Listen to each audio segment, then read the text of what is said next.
Hey everybody, Zelcher here, and we're back with part 2 of the childhood trauma series. Cause we all know that December is the true spookiest month of the year. I'm kind of glad I split this into 2 parts because in the meantime, I remembered a few things I almost didn't mention. So yeah, here's part 2 of my childhood trauma. Hey, we're talking about anime again, and this time it's actually about Pokemon. I think it's clear that Pokemon played a big role in my life. It's given me some happy memories, and some scary ones. And I mean actually scary stuff compared to my last list. I've got moments from both the show and films, so let's go through them. First, we have an episode that never really gets mentioned at all, and that's the ancient puzzle of Pokemopolis. In this episode, the gang accidentally uncovers an ancient Pokemon civilization. We meet some new characters, Brock falls in love, you know, the usual. At night, Team Rocket tries to steal from the ruins while everyone is asleep.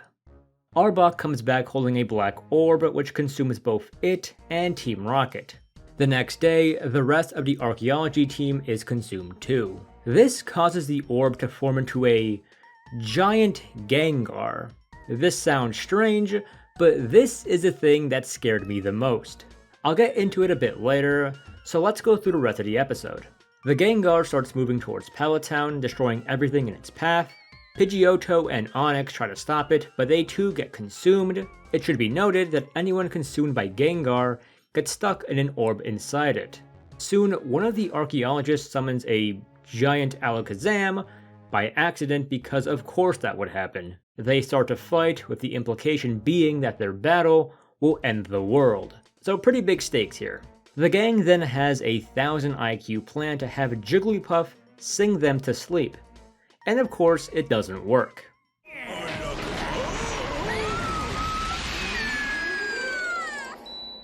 Or does it? Because from the song... This is stupid.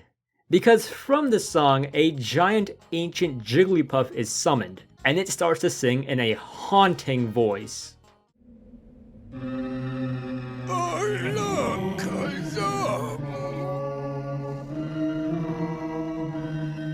Everyone is put to sleep, and when they wake up, all 3 Pokemon are gone, seemingly returning to their ancient artifacts. And so, after this whole apocalyptic event, we move on, never to hear about it ever again. Hey, the Pokemon League ain't gonna fight itself. For a bit of context, these things actually appeared in my nightmares as a kid. And for a couple of years, I thought they were just that.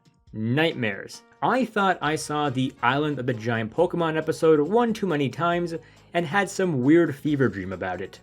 But no, it's real and even more ridiculous than I imagined. As for why this scared me, I don't know. I guess giant monsters destroying everything was just a little too spooky for young Zelcher. Also, they have the ability to just consume you and your Pokemon, and when you are consumed, you get trapped into this small orb. It's a creepy combination and one you should keep in mind for the moment I mention next. Now we move on to the Pokemon films. The films tend to cover much darker subjects and themes, and I'm surprised there aren't more moments that scared me. The main one I want to cover here is the 6th Pokemon film, Jirachi Wishmaker. Now I'm gonna be honest, I don't remember much about the film. In fact, I don't even think I've seen the whole thing.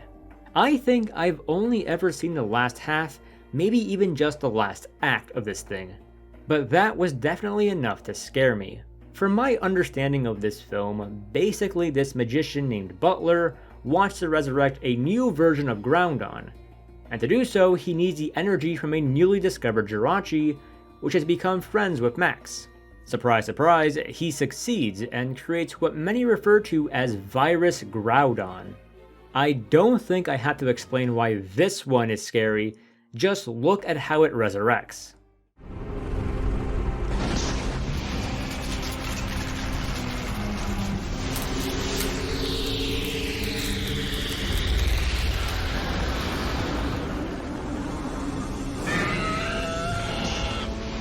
I mentioned this before in part 1, but 3D animation interacting in a 2D animated environment just fucked with my brain as a kid. It moves in a menacing way, the scream lights up its body, and well, just look at this.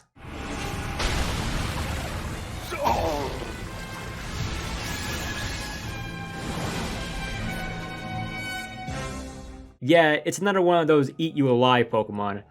And this one does it with jelly-like tentacles. Fun. Eventually, the Groudon traps Team Rocket, Butler's girlfriend, and May and Brock. By the way he reacts, you think they're dead, but they're just stuck inside these jelly orbs inside Groudon. We've come back full circle, fellas. I don't know, guys, maybe I'm just claustrophobic or something, but imagining myself stuck in these things, it makes my skin crawl even now. I mean, they eventually defeat it, of course, but not before this thing bleeds all over them. Everything about this thing is just the creepiest shit ever. And that's pretty much it for the Pokemon drama. I know Pokemon has had a fall from grace in recent years.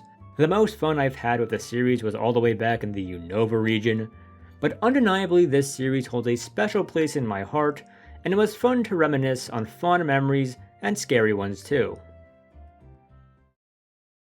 To absolutely no one's surprise, we have Goosebumps, a show literally designed to scare children. Everyone has their own specific episode that traumatized them, and for me, that was It Came From Beneath the Sink. And right away, it should be pretty obvious why that is. Basically, this girl named Kat and her family move into a new house, her dog Killer starts barking at something beneath the sink. She goes to check what she believes is a cat, but it's actually a killer sponge. Do I need to explain why this was in my nightmares? Of course, when she tries to show it to her parents, it stops moving. Throughout the day, things keep breaking around the house. At night, Killer finds a sponge underneath her bed, and then the killer becomes the kill did. So one thing about this creature I completely forgot about was that its power was essentially just bad luck. This is implied by all the shit breaking around the house, her dog disappearing, and then her bike breaking down. It's a pretty important aspect of the story, but I just left it out of my memory. Gee, I wonder what could have distracted me from this plot. Finally, she's able to show her brother that the sponge is real, prompting them to bury it. I mean, I feel like if your intention is to kill it, you might want to like stab it with a knife or something. I don't think burying it in the ground is going to do much for you, and surprise surprise, it doesn't. Congrats, you killed the whole garden. So then she brings it to her science teacher, who identifies that yes, this sponge is made of sponge. Kat begs her to dissect it, and she agrees to do it later. I mean, if she really thought it was just a sponge, why not dissect it now? Just use your hands to rip it apart. So then their friend starts doing some research with the Encyclopedia of the Weird. Encyclopedia of the Weird? Does it have her picture in it? Fucking got him. We learn that the sponge is actually called a gruel, and it's supposed to bring bad luck to whoever discovers it. If you try giving it to someone else, then the previous owner dies. Whoops. Also, during their conversation, this monster is mentioned. Just be glad you didn't find a lynx. A what? A lynx. It's this little vampire potato that sucks the life force right out of you. Sometimes foreshadowing is relatively obvious. So the kids break into the school to get the gruel back, but it somehow escaped. The janitor ends up using it by mistake, causing him to have bad luck until he knocks himself out. Another creepy thing about the gruel I want to mention is the growling. It sounds so wet and disgusting. I know that sound. We've got to get help. You just stay with him, alright? So Kat tries looking for it while the boys guard his body. She decides to look on top of this container of acid. What the fuck are they cooking in this middle school? The gruel ends up scaring her, causing the container to fall over. Apparently the acid that spills on it causes it to start expanding. And this was another aspect of the monster that scared the shit out of me. My kid brain immediately imagined a worst case scenario where the sponge grew indefinitely, to the point where the whole world was engulfed and everyone dies. Now in this episode, the kids are able to make it shrink using happy music because... That's it! The gruel loves bad, so it must hate good. Happy is good. Yeah, that. But this solution flew right over my head because I was kinda distracted with something else. Although I wasn't too distracted because I still remember how this episode ends. Turns out Killer is somehow still alive, and everyone is happy to see him. What's more, Killer comes bearing gifts. What'd you bring me, huh? What'd you bring back? What is it? A potato?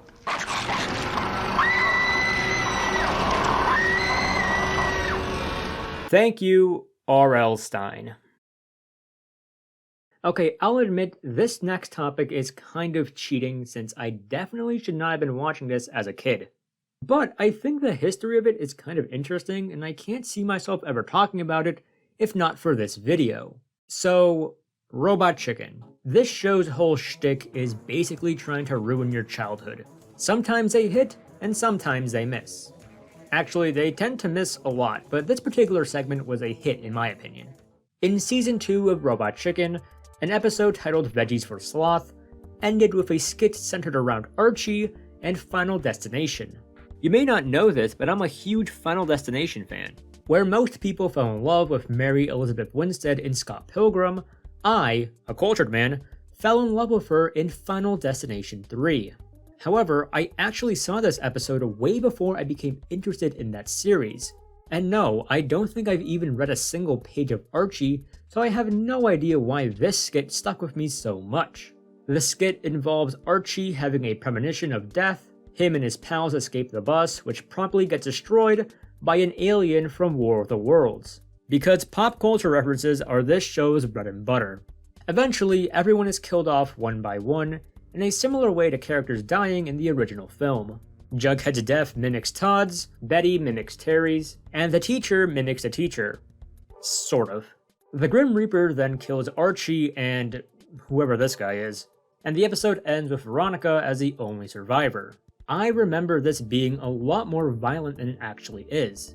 I remember this jock guy getting decapitated, someone got impaled, and there was a lot more blood than there actually is. It may have been my dumb kid brain filling in the gaps with my wild imagination, or I was remembering it from the film I saw years later. As it turns out, I wasn't the only person this skit left an impression on. It also made its way to the people over at Archie Comics. Robot Chicken has been able to operate for 11 seasons by being labeled as parody, which is true.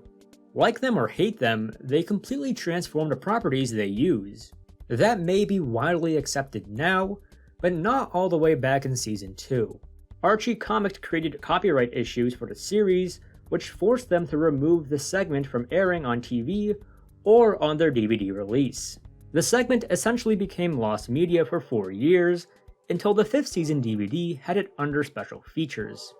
I don't know, it's funny that some of my old memories have a knack for being lost in some form. Alright, I know Courage the Cowardly Dog is the go-to kid horror show, and it's held onto that title for years.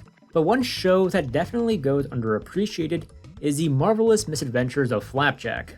This, along with Chowder, were two of my favorite shows to come out of Cartoon Network. Unlike Courage, Flapjack never really advertised itself as a scary show. Scary shit just happened randomly. There was the episode where the residents of Stormalong Harbor were unknowingly eating blood gnats.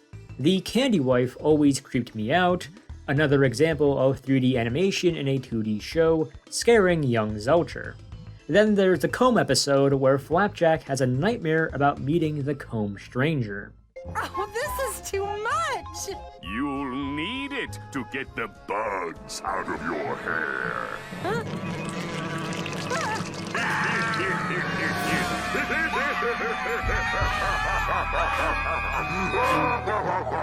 For this segment, I want to focus on 2 different episodes that I had experiences with.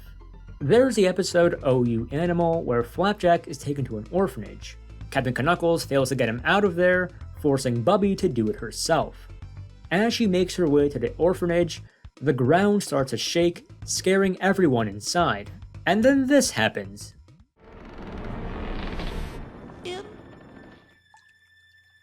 She's here.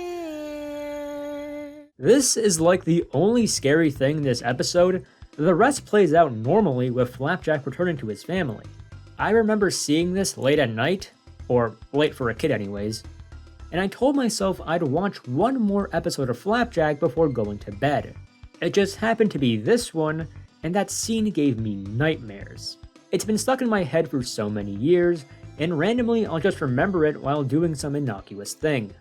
The next episode I think most people are familiar with. How the West Was Fun. It's Flapjack's birthday, and he wants to learn about the compass. Knuckles tells him no one explores West because it's too dangerous. This makes Flapjack want to explore the West more because it might be where Candied Island is. And so they're off. By nightfall, Bubby wants to turn around because there's literally nothing out here. This prompts Flapjack to kidnap Knuckles and continue to sail on a makeshift raft. They end up drinking a lot of seawater and go absolutely crazy. And thus, we commence this episode's nightmare about the world ending and reality crumbling around it. It's the end of the world! This whole scene is drenched in red and black. These people were seriously on a mission to scare kids.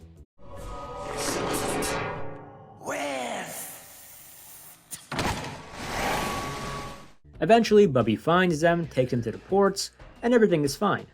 But man, from memory, this nightmare felt like it took up a whole episode, when in reality it was just a minute.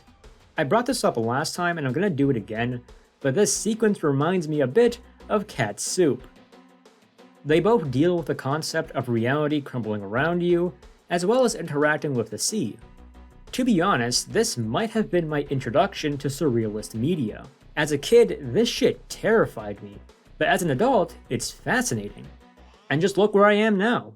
I don't really watch cartoons nowadays, so I can't speak to their quality, but I'm glad the ones I grew up with took these kinds of risks and made something truly memorable.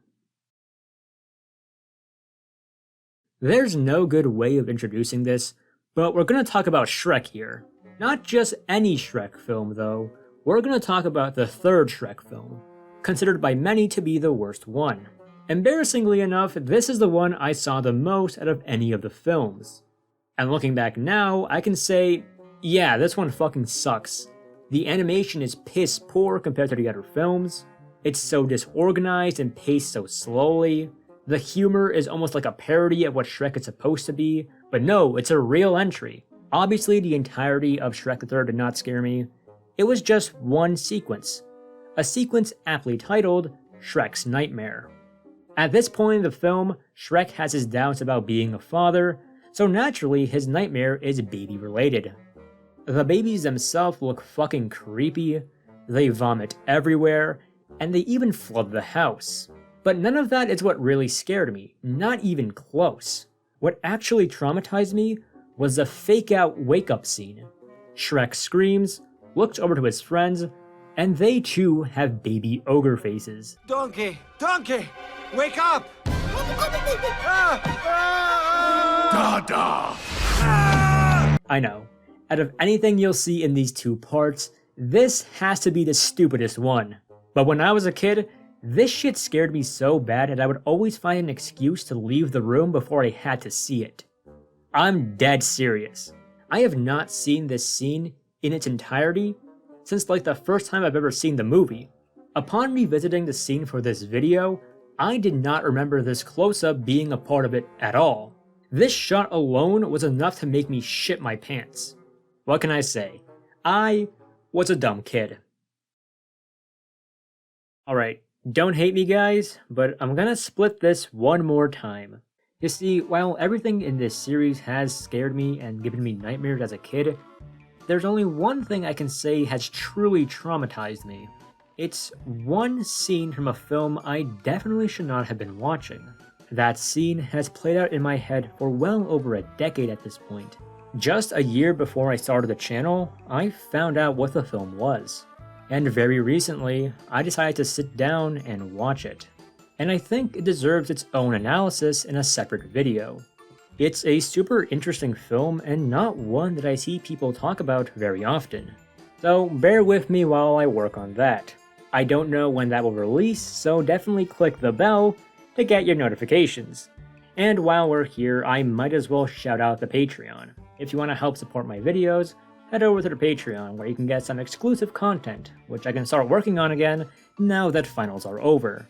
As always, big shout out to Little Shy Fry, always a real one, and I hope to see you in the next video.